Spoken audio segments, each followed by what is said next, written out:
Our world continues to change and push us in ways we have not been challenged before. On this show, we talk about these challenges, how to be aware of them, face them, and overcome them in your life. This is David Waldas, creator of the Aligned Living System. And I'm Nick Musica, Aligned Living Coach. Welcome to the Aligned Living System podcast.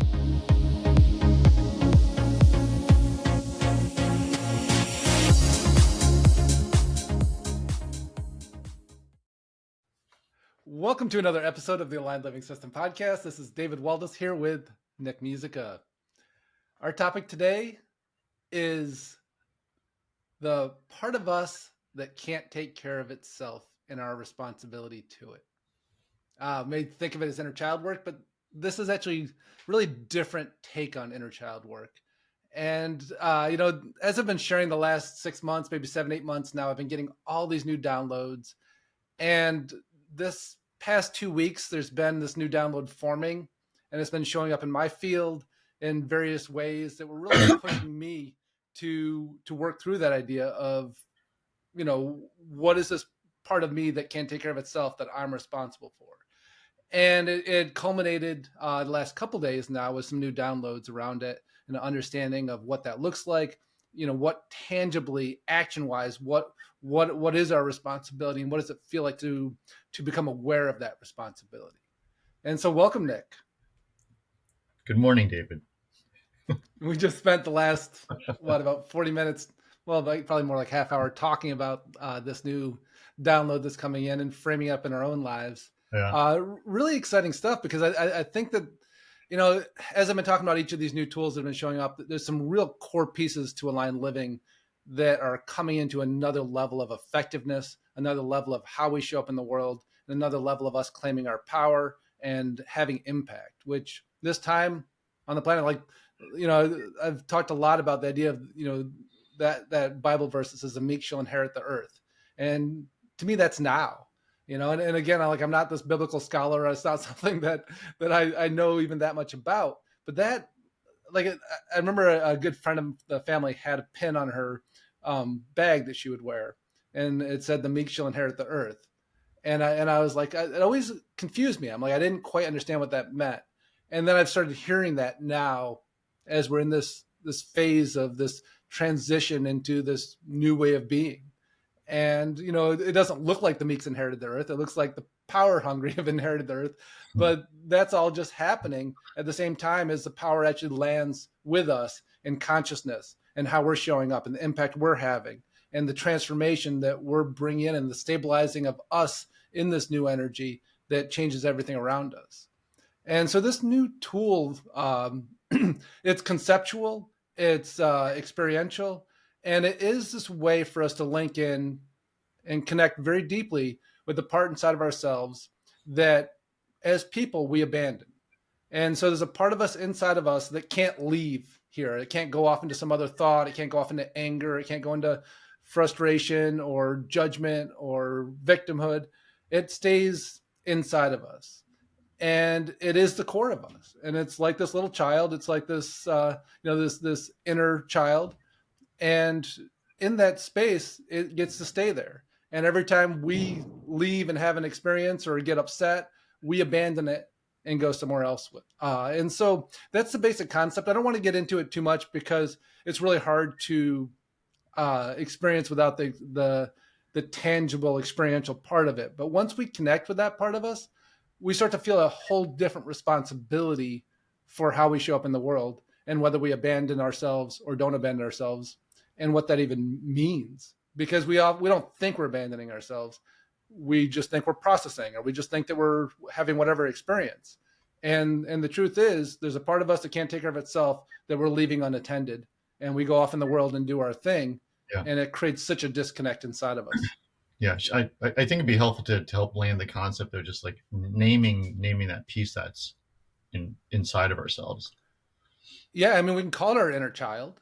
and maybe we need a better term for it, because for me, so much of the inner child work, I've been kind of turned off by it because there's been almost like a victimhood element to it, like a dropping our frequency down to like all this, like this poor thing or this, but it's to me, this work is so empowering once we get through the initial kind of understanding of what we're responsible for and what we are committing to inside of ourselves, because it is almost like a separate entity inside of us, because we have our brain, our ego, our self-concept, and that's all this framework that gets to come and go, that gets to have whatever experience it has, getting caught up in our own self and all this required of us. And anybody that's been in a situation in life where they've been responsible for somebody else or for something else, as a parent, that it's an easy go-to for me because it's a very similar experience. But maybe it's been responsible for a business, maybe it's been responsible for a pet, maybe it's been responsible for a parent, or something in work. And when we feel that sense of responsibility, like, this is my job, and if I don't do it, bad things happen, and if I do it, good things happen.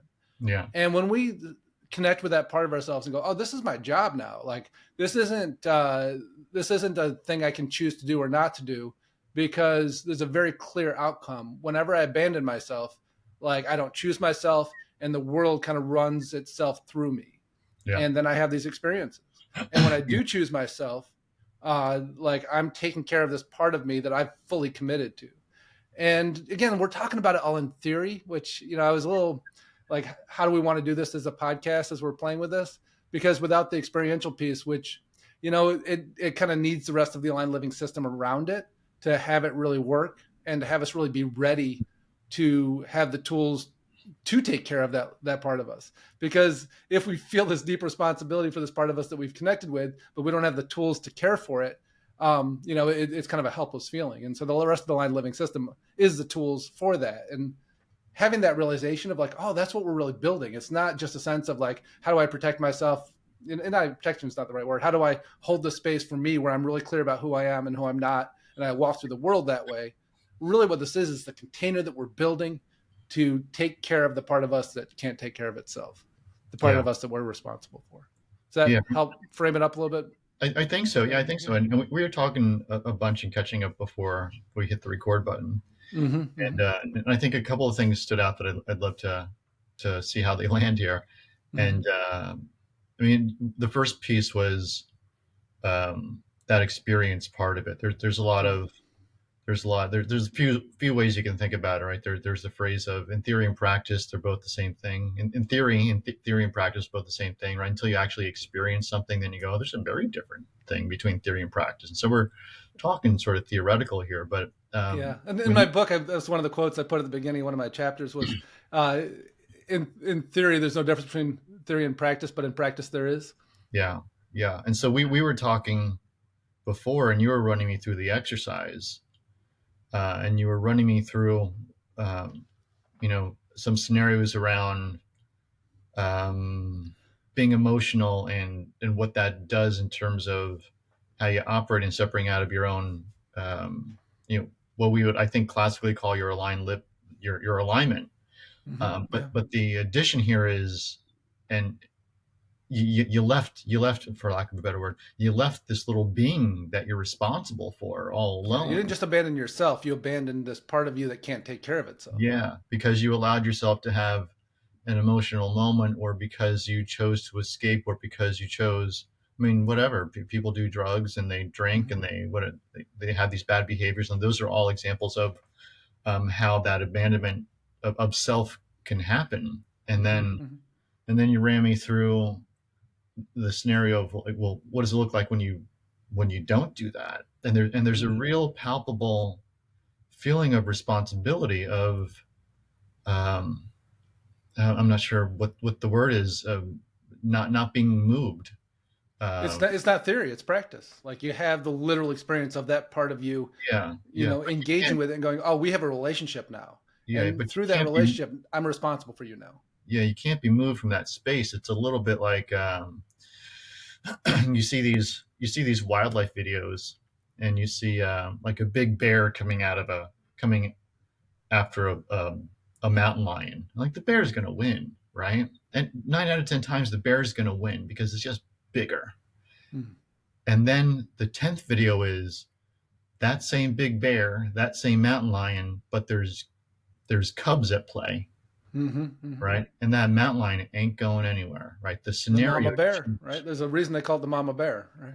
Yeah, and so she is going to take down that bear, and and the next thing you see is that bear is turning tail, running up the tree, right? And Mama Cat just walks away with little babies, like everything is fine now. Yeah, But there's a whole nother level of motivation, a whole nother level of like unwilling to waver, yeah, unwilling to abandon. yeah, and there's not a, like, you don't see it as a non-option. It's just a non-option. Yeah, like it's so much of a non-option that you don't even think of it as a non-option. Yeah. That's right.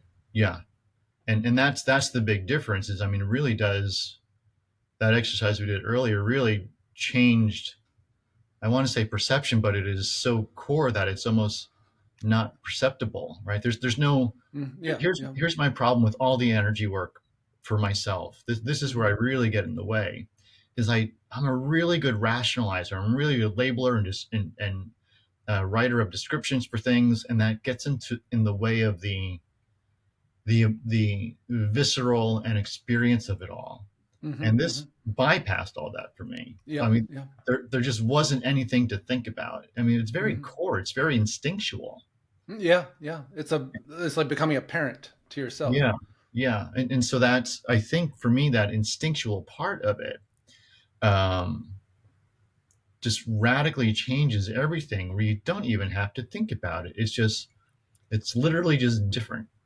Yeah, yeah. It's just I different. just went through a fundamental shift, and it was interesting. I introduced this to the first group, one of my masterminds, yesterday. These three women who have done tons of personal development work, and I've been playing with this for 2 weeks now, and so when I introduced it to them, I was actually shocked by how profound it was for them, because I realized I've had 2 weeks to kind of slowly be absorbing this and taking them through that. They were just like I watched them go through a transformation of, well, I mean, part of it too is recognizing that the whole world abandons itself all the time.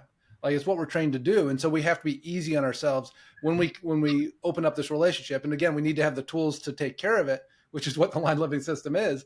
And so I don't want us to open up that relationship without the tools. But when we opened up that relationship, that sense of like they had to work through, I've been abandoning myself my whole life. Like I can't believe it, and I've known at some level, but now that I see that part of me and I have this tangible, real relationship with this part of me that can't take care of itself, to realize that I would just leave it be, that I would just not take care of it. Like, there's a little bit of reconciling that. And then when we go, well, of course, like we all do. We've done it our whole lives. It's what we've been trained to do. And so we got to just accept that as that's the human standard. And Yeah, now we're moving into a level of excellence, another level of taking ourselves and our personal responsibility and our self-care, and really ultimately what we're bringing to the world to another level. And when we look at this as all building off of what's normal, as opposed to, I can't believe I've been doing this, like, it frees us up to go, wow, I feel the power of this now. And I feel what I can create from this cohesiveness inside myself, from this full commitment to me. Because I didn't realize I wasn't committed to me. I thought I was, until I discovered this. And I realized I abandoned myself all the time. yeah. And this is, I would argue that this is not a rational, um, intellectual choice of commitment. No, This no, this goes no. back to that instinctual. Like, you tapped into something instinctual. Yeah. And That, when anybody that has a baby, like, when you held that baby and you're like, I'm responsible. I'll never forget holding Olivia, my first daughter, and going, holy shit, I'm responsible for this little being. Like, whoa. And it was like that when I discovered this or was shown this. Yes, I didn't mean to interrupt, but it was like, it was that clear. yeah, yeah, and that's the difference. I mean, and going back to to use the animals, which, just a reminder, we all are. Um, yeah, as the example of, the instincts of the mama, or when they fight, and the instincts of fight, or the instincts of burying their poop, or like whatever they are, like whatever those behaviors are, it's just blah blah blah. They're animals, instinctual. We're Yeah. animals. We're Yeah. instinctual. Yeah. Even And this, migration. Like, how do they do that? They instinctually do it. right, right. And I remember seeing our little orange and white cat outside in the snow one year, and she's figuring out, like, how does she get back to the porch, right? Mm-hmm. And you can see the logic going on in her little brain. Mm-hmm. And that's a lot of how we make decisions. Like, let me weigh the options. Let me see what's going on. Make a good decision. Put everything in 2 columns, David. Pros and cons, right? And make a decision from there. And this is 100% not that. This is No. I keep on using the word instinctual. Like, you don't have It to is. decide. It's decided No. for you because that's how you're programmed. That's who you Yeah. are. Yeah. You don't think about, should I defend my kid? You defend your kid. Right. And this is, I think there's something really interesting with this too, is any of us that have been through intense trauma, which is most of us, like that's often where we learn to abandon ourselves. At some point we had an experience that was just too much for us to handle, and we left, and our body stayed, and that little being stayed, and we abandoned it, and it hasn't trusted us since. And Yeah. for us to recreate that relationship with it, where it's like, I am not leaving you now. I didn't know that. I was a kid myself, and now I'm not. Now I have the tools. Now I have the understanding, and I'm going to build this relationship of trust now with you, and you're going to be safe again. And that piece is monumental. Yeah, it's core to the animal of the human. Yeah. Just as much as there's a framework for that I learned with user experience. Dr. Weinshank broke it down in one of her books, and it was basically use these 3 aspects to help create people to get a response from them, because it's instinctual, right? And it's can I eat it? Right? So think about Whole Foods, right? Yeah. Like on their website, it's going to be all this cooked food, right? You don't see like ideally, you don't see all like the tomato in its form. You see the sauce, you see the pasta, you see like it's ready to eat. Yeah. You have, is it going to kill me? And so now you get into a fight or flight system, like, am I going to, and so Norton antivirus, or whatever the virus protection, right? They should be using these types of things to help solicit a response of, I'll give you my credit card number right now. And then there's, can I procreate it with? Procreate with it. Those aren't the words I thought you were going to use. But is that what she says? Does she use? She doesn't get a little more. I think she uses that. I typically don't. I use a different word. What do you use? We're gonna move on from that one. But this taps into the same type of instinctual type of thing, like and protect your babies, right? Yeah. Where in this case is, but you are your baby when you can make that connection. Yeah. You make that energetic connection. There is a certain responsibility of self that may not have been there prior, that you work through. And this is what just hit me as you were saying that, is we're intentionally recognizing a fractured self. And we're saying there's 2 parts to me here. It's fractured. There's a part of me that can't take care of itself, and the part of me that can take care of myself. And the part of me that can take care of myself hasn't understood this responsibility. And once it develops a relationship with the part of me that can't take care of itself, it now has a whole new obligation and a whole new instinctual way of being, because it has a job. And whenever we've had that in our life where we felt full responsibility for something, our sense of purpose, right? Our sense of determination, our sense of the energy we have to do something absolutely changes. And this is just like that. And we think about the whole idea of integration, the idea of taking care of a fractured self. But this is actually a legitimate, healthy, fractured self. And when we learn to not abandon ourselves, that actually the fracture starts to diminish. The fracture starts to fall away, and we do envelop that. But when we don't understand that fracture, when we don't see it, we can't take care of it. And it's so different from any of the inner child work I've seen, because it's like you said, it's like it creates an instinctual response. That says, I'm responsible for this. I'm fractured, and I'm responsible for that. That part of me fell off, and I abandoned it, and it hasn't been able to take care of itself. And I never saw it, and I never knew it, and so I couldn't be responsible for how I was in the past. But I see it now, I claim it now, and I am in full responsibility for it, and I understand my role in it. Yes. Whew. Powerful stuff, man. I can't wait to see what this is going to create for people. As I've been playing with myself, like it's shocked me how I've shown up in situations where in the past I didn't even realize I was abandoning myself. But I'm just not willing to go there anymore. I'm not willing to get upset in that way, or I'm not willing to feel that sense of victimhood, or I'm not willing to feel that sense of lack of safety, because when I take care of that part of me, I feel safe. And it's even in a situation that would absolutely make me feel unsafe in the past. Yeah. Yeah, this is one of those where I'm reminded by the psychedelic conversations, where it's like the most important piece of the psychedelics is the integration, right? Like they open the door, and there's a big fat question afterwards, and it sounds just like this: now what? Because you have to do something with it. Yeah. Right. And the now what for this is obvious. I take care of that little dude. I take care of that little girl. Yeah, but I do think that the groups you have, the communities that you have, that you're teaching people through, you were just describing your group before, right? A mastermind. I do think that that integration and that community, the supportive community, if we're all going through it, and minimally we're, shoulder to shoulder, locking arms, moving through that mastermind program. Yeah. That creates an outcome collectively that you could do a bar we hold together. Yeah, you could do it by yourself, but there's a stronger unity in those groups. Yeah. When we all commit together to not abandon ourselves. That's right. And then hold ourselves to it and set the tone for this is our new normal. That's right. Yeah. Wow, this is profound stuff, man. I'm so excited about getting it out there in people's hands.